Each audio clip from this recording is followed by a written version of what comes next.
Bismillah, fakta sejarah kembali melanjutkan sebuah kisah dari Galuh Mayang @meme_mayang.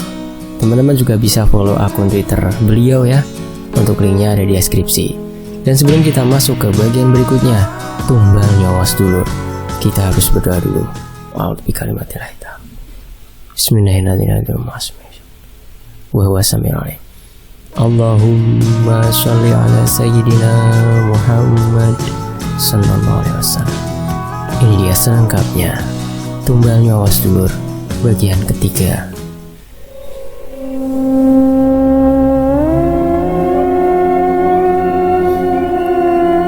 Setelah kejadian itu, nenek membawa bule ke dalam kamar untuk membantu menenangkan bule dan mengobati lukanya.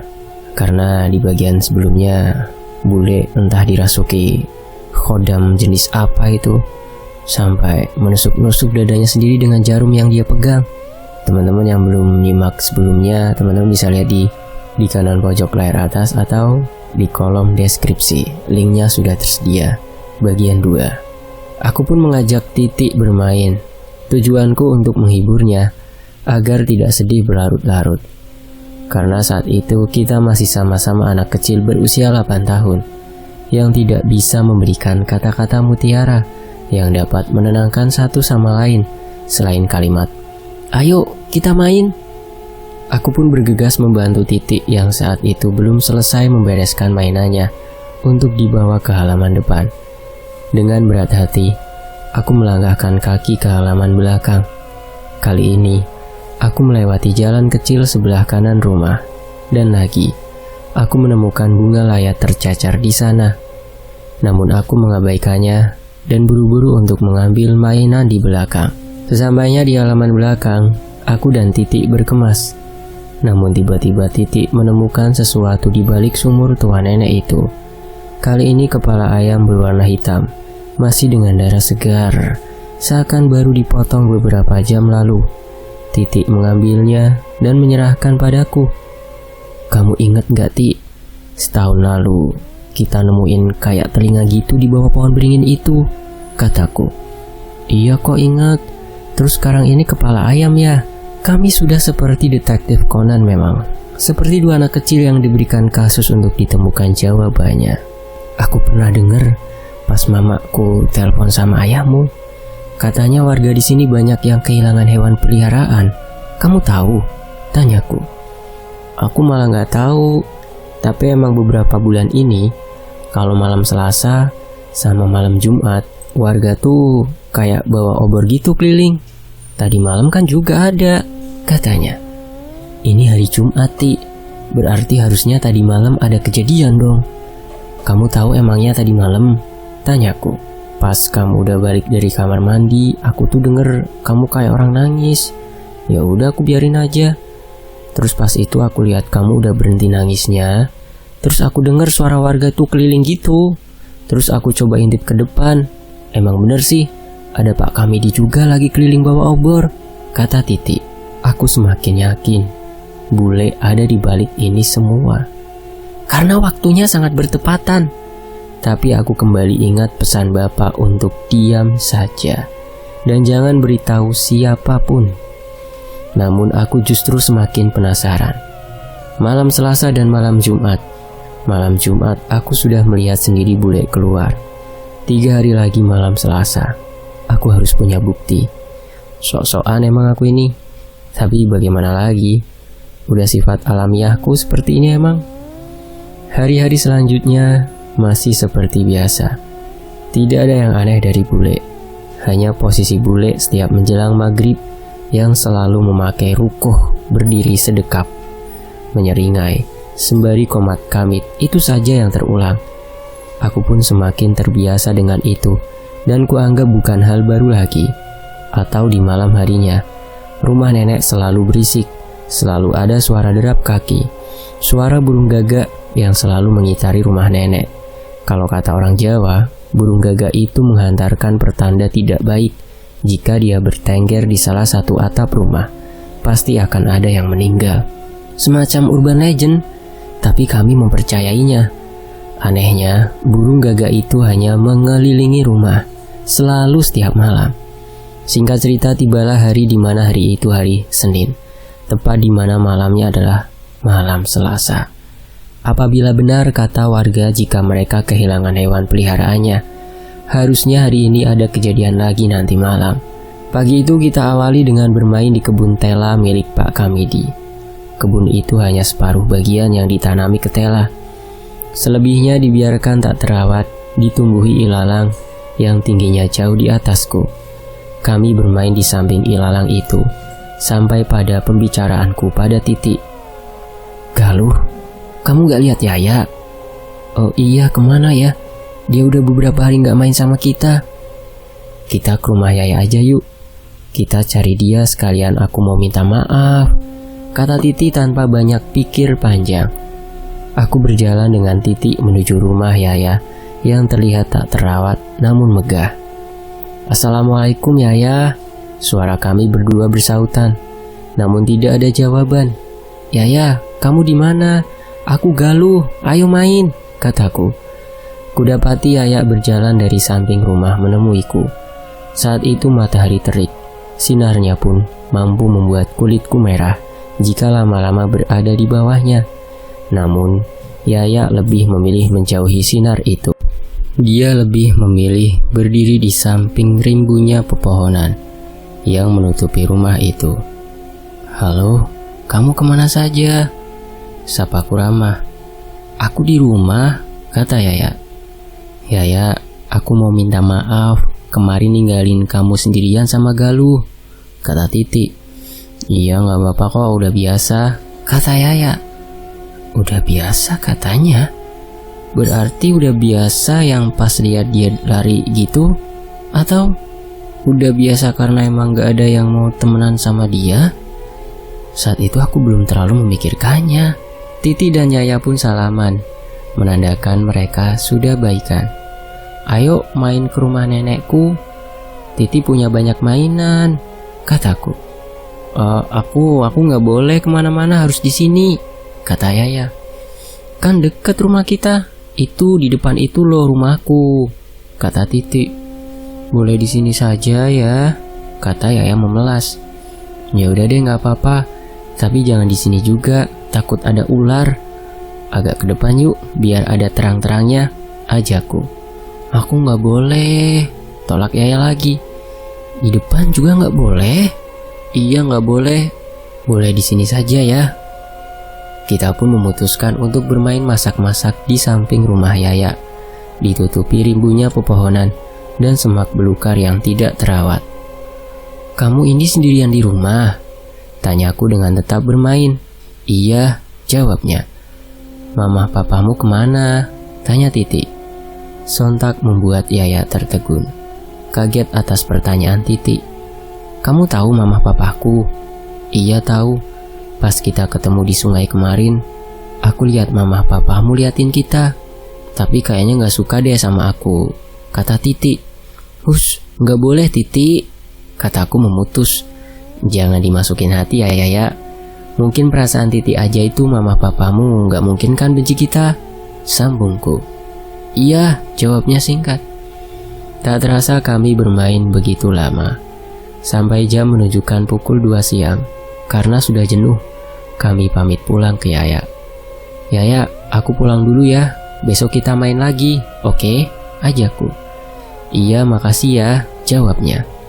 Aku membereskan mainanku, memasukkannya ke dalam karung putih dengan Titi. "Tapi lain kali, kalau kamu lihat papa mamaku lagi, lebih baik kalian pergi aja ya." "Hah? Kenapa ya?" "Mama papa gak suka aku mainan sama anak lain." Iya deh." Bergegas kami pulang dan membersihkan diri, makan dan kemudian menonton TV. Sore itu berlalu begitu cepat. Tak terasa malam pun kini datang.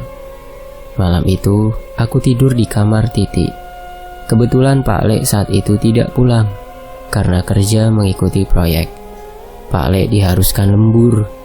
Tinggallah kami berempat, masih tidur di kamar masing-masing. Saat itu, aku bertekad, aku harus mengetahui sebenarnya apa yang terjadi. Jam menunjukkan pukul 12 malam, dan aku masih terjaga. terdengar seseorang membuka pintu kamar. Kriat. Kemudian disusul langkah kaki.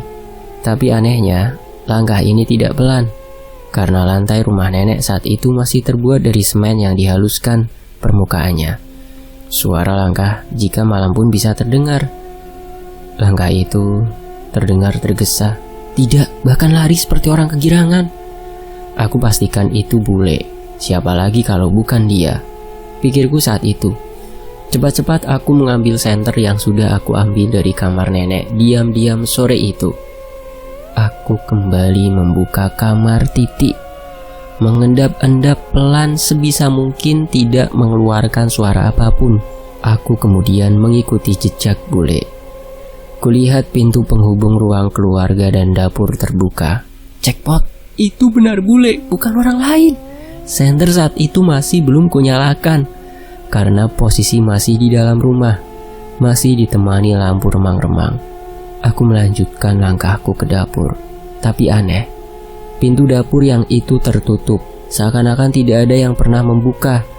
Karena aku penasaran, namun tetap masih takut, kuputuskan untuk tidak membuka pintu itu, tapi mengintip dari balik lubang dinding anyaman itu. Sedikit trauma, tapi kupaksakan.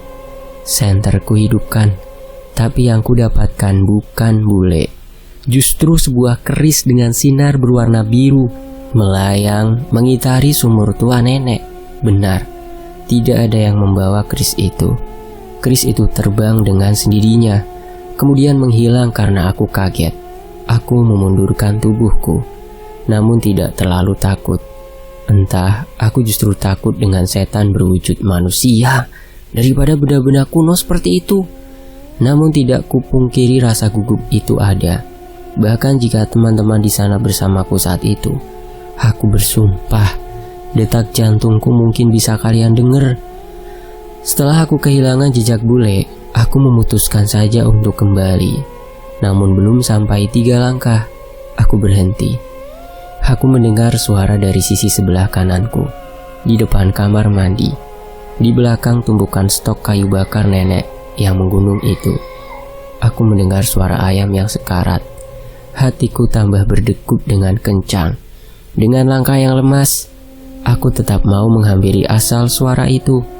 Aku pun mencoba untuk berinteraksi dengannya, meskipun aku belum tahu sosok apa di belakang tumpukan kayu itu. Bule, suaraku bergetar. Bule di sana, kataku lagi, tapi masih tanpa jawaban. Aku mengingatnya pun masih merinding sampai sekarang.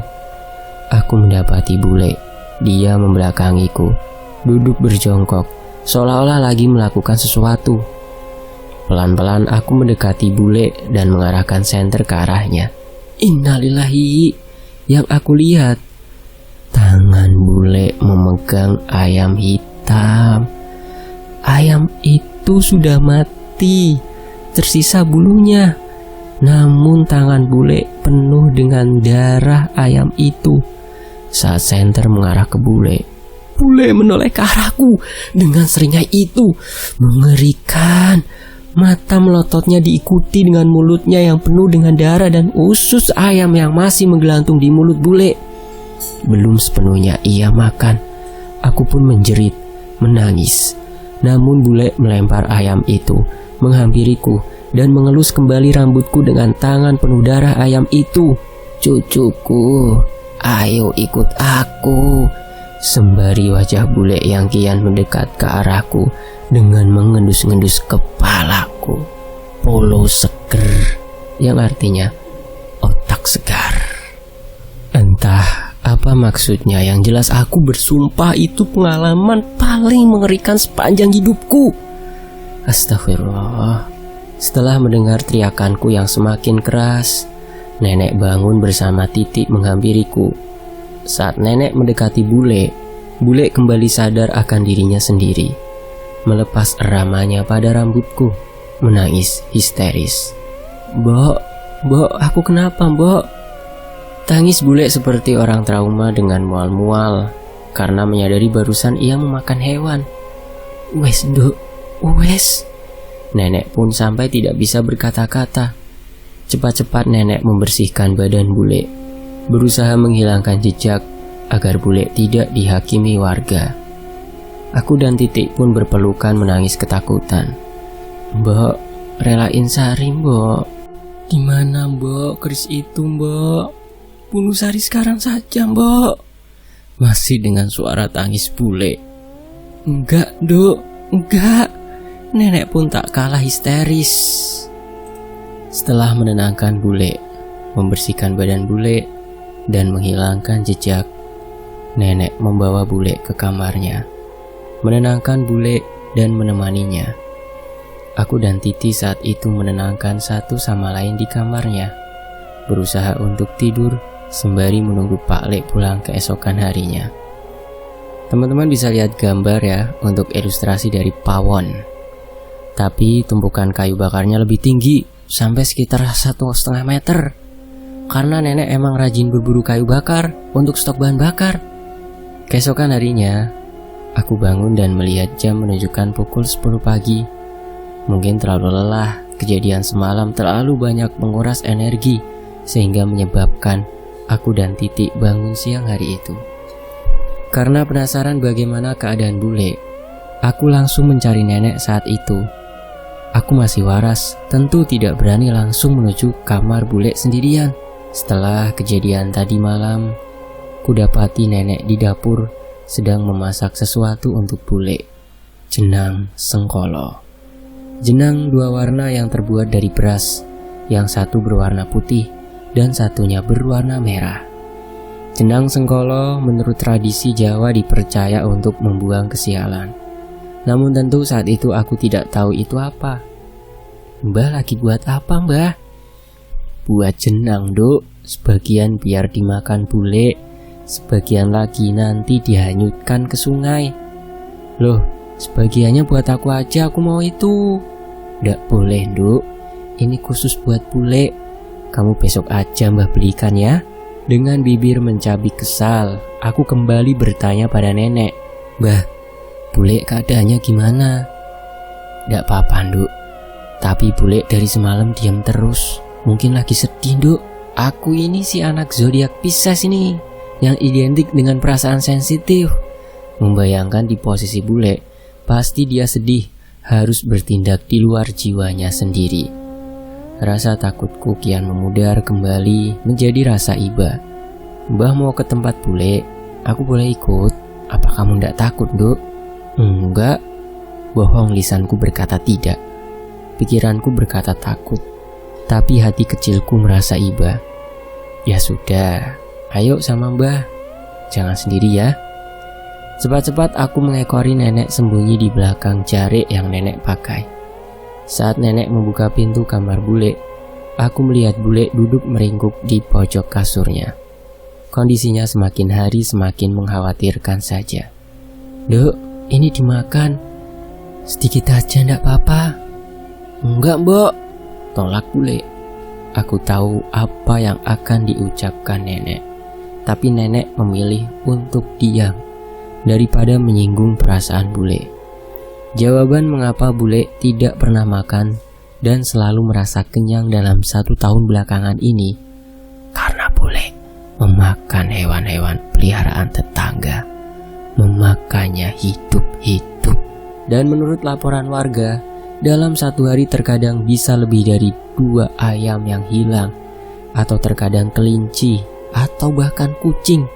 Dan bule memakan semua itu hanya dalam waktu beberapa jam, tanpa meninggalkan jejak, tanpa bersisa. Bisa dibayangkan betapa mualnya aku waktu melihat kejadian malam itu. Kami lebih memilih diam dan tidak berani mengungkitnya di depan bule. Tawaran jenang sengkolo itu selalu bule tolak, entah apa alasannya. Kemudian beberapa menit kemudian, suara motor Pak Lek terdengar. Alhamdulillah Pak Lek datang. Karena saat itu yang memiliki handphone hanya Pak Lek, sehingga Pak Lek pun tidak tahu menahu ada kejadian ini karena kami tidak bisa mengabarinya saat itu. Pak Lek masuk dan kemudian kaget melihat nenek membawa jenang sengkolo duduk di kasur bule. "Mbok, ada apa?" Dengan sorot mata Pak Lek yang melihat jenang sengkolo itu. "Ayo keluar dulu." kata nenek. Aku pun mengikuti nenek saat aku berbalik. Aku melihat bule berubah ekspresi kembali, tersenyum meringis ke arahku. Dengan kepala dimiringkan ke kanan, seperti hampir patah. Aku langsung lari keluar. Di luar aku menceritakan semua yang aku alami pada Pak Le. Begitupun Titik saat itu, ternyata sudah bangun. Pak Le terkejut dengan pengakuanku. Baru kali ini aku melihat Pak Le begitu takut, diiringi dengan derai air mata yang membasahi pipinya. Terus aku harus gimana, Mbok? Masih dengan suara gemetar. Coba kamu ke rumah Pak Amsar, minta untuk datang ke sini. Iya, Mbok, aku kesana sekarang. Seketika itu Pak Le bergegas mengendarai motornya untuk menjemput Pak Amsar. Sembari menunggu Pak Le menjemput Pak Amsar, nenek kembali masuk ke dalam kamar bule. Kali ini aku tidak ikut masuk, karena ya sudah cukup takut. Aku lebih memilih menunggu di ruang tamu bersama Titik. Kamu tidak apa-apa, mau ikut aku aja tinggal di Madiun sementara, kataku sama Titik. Iya gak apa-apa Galuh, aku gak mau pisah sama ibu, kata Titik menangis. Bule udah lama kayak gini ya, kataku sembari menghapus air mata Titik. Enggak, pas aku kecil enggak kok, ibu gak pernah kayak gini.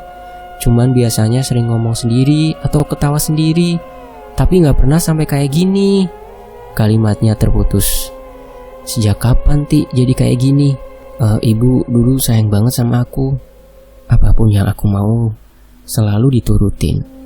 Ibu selalu ngajak ngomong aku, selalu ngajak aku main.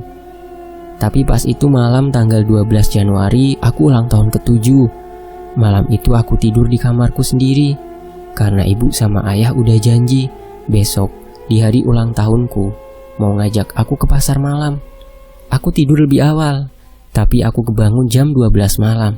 Soalnya aku ngerasa perutku perih. Ternyata ada ibu bawa pisau ditempelin ke perutku. Sembari Titik menunjukkan bekas goresan luka yang sudah menghitam. Kurasa ada kali 8 cm panjangnya. Aku langsung nangis. Langsung teriak manggil ayah. Terus ayah datang nyadarin ibu. Ibu akhirnya nangis sampai gak pernah lagi ngajak ngomong aku. Bahkan ngajak main pun gak pernah. Aku gak tahu kenapa. Aku gak tahu punya salah apa sama ibu. Tapi aku sayang ibu, gak mau pisah sama ibu. Tangisnya semakin membuat suaranya terbata-bata. Iya udah, cup. Gak apa-apa, Titik hebat kok, kataku saat itu. Tak terasa 15 menit sudah kami menunggu kedatangan Pak Amsar. Suara motor Pak Le pun kian mendekat. Pak Amsar dengan Pak Le cepat-cepat melangkah ke kamar bule. Kami pun mengekori mereka. Saat membuka kamar bule, Pak Amsar langsung melihat aksara Jawa yang bule tulis itu dengan mata kaget. Ini apa? Tanya Pak Amsar. Saya tidak tahu Pak. Sari yang menulis dan melarang saya untuk melepasnya, kata Pak Le. Kemudian Pak Amsar mendekati bule. Ekspresi bule saat itu kembali normal. Tidak seperti tadi yang meringis melihatku. Pak Amsar kemudian membacakan sesuatu, entah apa. Pak Amsar ini seorang kiai. Mungkin beliau membacakan ayat-ayat suci. Wallahu alam. Ekspresi bule masih sama. Dan saat dirasa aman, Pak Amsar mengambil jenang sengkolo itu. Ia menyuapinya sesendok kepada bule. Tapi bule menolak. Bule justru meminta piring yang berisi jenang itu dari tangan Pak Amsar. Ya, kami sedikit lega. Ternyata bule mau makan sendiri. Tapi salah dugaan kami. Jenang itu bule makan tanpa menggunakan sendok. Ia makan menggunakan mulut seperti maaf. Anjing. Tidak bule makan tapi bule kumpulkan di mulutnya sebelum ia muntahkan jenang itu. Hanya dikunyah saja. Aku merasa wajah bule berbeda lagi, seperti kakek-kakek, kemudian menyeringai mengejek. Saat itu aku dan Titik dijauhkan oleh Pak Le keluar kamar, menyisakan Pak Amsar dan bule. Pintu itu tidak ditutup, jadi kami masih bisa melihat apa yang terjadi. Pak Amsar lalu memercik-mercikan air putih ke wajah bule, dan bule berteriak-teriak dengan suara seorang kakek-kakek. Ono urusan opo kowe bocah? Gertak bule. Mengerang-erang wajahnya marah. Siapapun Anda, sudah cukup mengganggu keluarga ini, kata Pak Yai Amsar. Kowe ora ono urusan. Bule akan terus menjadi inang selama belum diberikan tumbal sesuai dengan perjanjian. Apapun bentuk perjanjian itu tidak ada hubungannya dengan Sari, jawab Pak Amsar. Kowe ora bakal bisa ngusir aku. Kejaba nyawa bocah iku melok aku, jawab bule. Seketika kami semua menangis mendengarnya, dan Pak Amsar kembali merapalkan doa-doa untuk bule. Dan setelahnya bule tidak sadarkan diri. Sembari menunggu Pak Amsar dan Pak Le yang kembali mengurusi bule di dalam kamarnya, aku, Titik, dan Nenek kembali untuk mengurusi sisa jenang Sengkolo yang akan dihanyutkan ke dalam sungai. Dalam perjalanan menuju sungai, aku bertanya pada Nenek, Mbah, bule udah lama ya kayak gitu? Iya, Nduk. Ada kisah di balik semua yang terjadi sama bulekmu. Kisah apa, Mbah? Belum waktunya kamu tahu. Bule sudah 25 tahun lebih seperti ini. Kamu tanya mamamu saja, dia tahu. Jadi jenang Sengkolo itu seperti yang digambar itu ya. Itu kayak bubur merah putih kalau di tempat saya ya. Tuh teman-teman bisa lihat ya di layarnya teman-teman tuh, dilihat dulu ya. Kalau di tempat teman-teman itu namanya apa? Komen ya. Dan biasanya ini dibagiin ke tetangga kalau ada yang mau. Tapi lebih baik sih jangan mau makan ya. Kecuali kalian buat sendiri dengan tujuan dikonsumsi. Tapi kalau dikasih orang lain, pikir-pikir dulu lah, karena jenang ini kan simbol tolak bala. Dan ada yang komen sini, kata penulisnya ya, kata Dek Galuh ini banyak banget yang Dek Galuh itu bilang halu tingkat tinggi. Banyak juga yang bilang kayak film ini cerita. Ya gimana ya, gak mungkin halu lah. Sampai Dek Galuh itu berani minta buat kirim doa buat bule kok. Mana mungkin Dek Galuh ngebuat cerita ini buat narik followers aja. Jahat banget dong Dek Galuh. Tapi kan tidak. Ya Dek Galuh ini nulis juga bingung waktu itu ya, mau nulis atau enggak. Karena ini juga termasuk tragedi kelam di keluarga besar Dek Galuh ini. Dan untuk teman-teman tahu ya, untuk nulis ini pun ya juga butuh riset yang lama. Harus cari tahu dulu kebenarannya seperti apa. Karena posisi sekarang Mbah juga udah gak ada. Sumber informasinya cuma dari Mama sama Bude yang jadi saksi hidup kisahnya bule.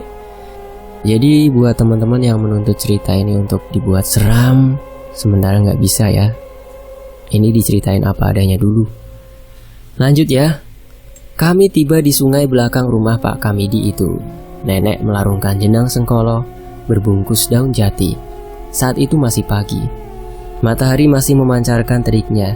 Di seberang sungai, aku melihat sosok sedang berdiri memperhatikan kami di bawah rimbunnya pepohonan. Orang itu tinggi, mungkin 2 meter. Dia juga kurus kering, berwajah putih pucat. Dan yang paling aneh, tangannya pendek dengan jari yang hanya berjumlah 2 dan berselaput. Aku langsung memejamkan mata, menahan tangis agar suasana tidak tambah runyam. Sosok itu tidak terlalu jauh dari keberadaan kami, mungkin 5-7 meter. Karena yang pasti aku bisa menangkap dengan jelas perwujudan sosok itu. Entah itu apa. Yang jelas aku selalu menuruti pesan bapak untuk diam saja. Setelah nenek selesai melarungkan jenang itu, kami pun kembali ke rumah. Kami melihat kondisi bule yang saat itu masih tidak sadarkan diri.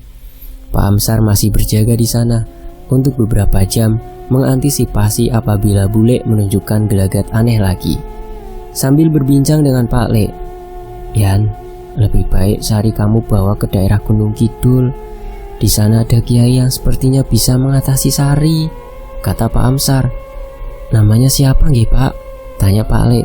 Mbah Marto, terang Pak Amsar. Sebenarnya sejak kapan kamu tahu Sari seperti ini? Dari 10 tahun yang lalu Pak.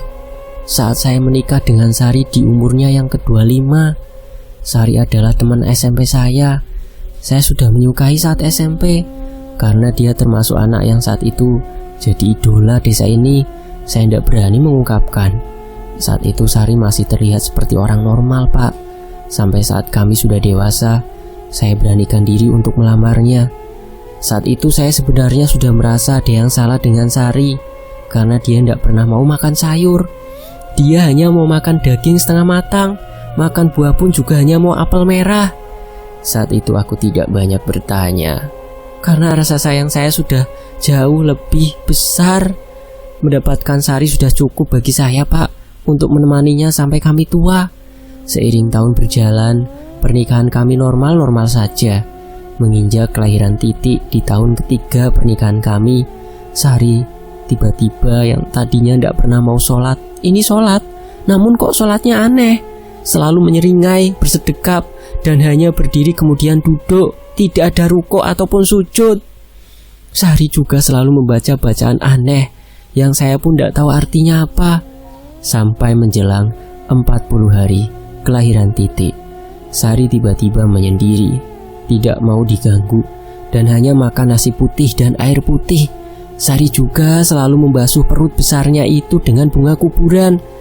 Karena merasa ada yang tidak beres, saya berusaha mencari orang pintar. Saat orang pintar itu datang ke rumah, beliau kaget melihat kondisi Sari. Beliau mengatakan bahwa Sari ini jiwanya sudah tidak ada. Sukmanya sudah digantikan dengan sosok peliharaan kakek buyut. Sosok itu sangat kuat, beresiko bagi Sari apabila harus dilakukan ritual di usia kandungannya yang mendekati hari persalinan. Orang pintar itu berpesan pada saya sembari meninggalkan sebuah jimat yang wajib saya berikan pada anak saya saat ia akan menginjak usia 7 tahun. Saat hari persalinan, kondisi Sari tidak stabil karena kekurangan gizi yang cukup parah, dehidrasi, dan keadaan Sari yang lemah sehingga tidak memungkinkan untuk persalinan normal. Kami memutuskan untuk melakukan dengan cara sesar. Terlihat buih air mata Pak Alek mengenang saat mengingat momen kelahiran Titik. Saya bersumpah saat melihat kondisi Sari saat itu sangat hancur hati saya, Pak. Saya tidak ingin kehilangan Sari dan anak saya, Pak. Saya kemudian sholat dan berdoa di musola rumah sakit, meminta agar kedua malaikat dunia saya itu diberikan perlindungan Allah Maha Besar. Allah Maha Besar, Allah mendengar doa saya. Setelah saya kembali, saya mendengar suara anak saya. Anak yang kuat bertahan, bahkan dari saat ia masih berada dalam kandungan sampai saat ini, dia menghadapi cacian teman-temannya karena kondisi ibunya. Dan singkat cerita, kami pulang dari rumah sakit saat itu. Sari normal, ia mau menggendong Titik, menyusui selayaknya ibu.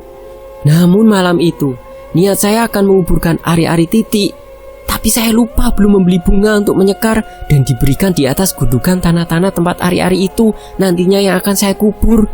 Saya tinggalkan Sari sebentar. Nah, saat itu Mbok juga masih mengurusi hal lainnya.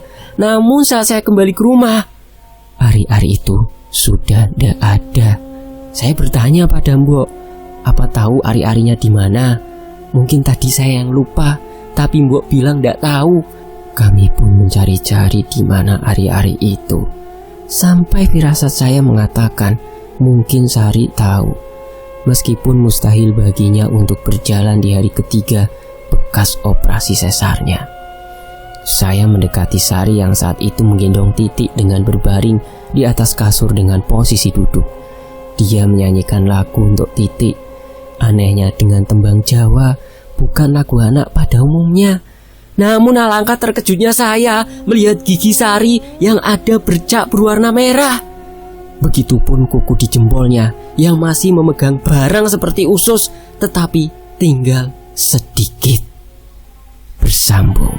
Astagfirullahaladzim, kelam sekali ya. Nantikan kelanjutannya hanya di Fakta Sejarah. Terima kasih untuk Galuh Mayang @meme_mayang, dan tentunya terima kasih buat teman-teman yang sudah menyimak kisah ini di sini di Fakta Sejarah. Saya pamit, wassalamualaikum warahmatullahi wabarakatuh.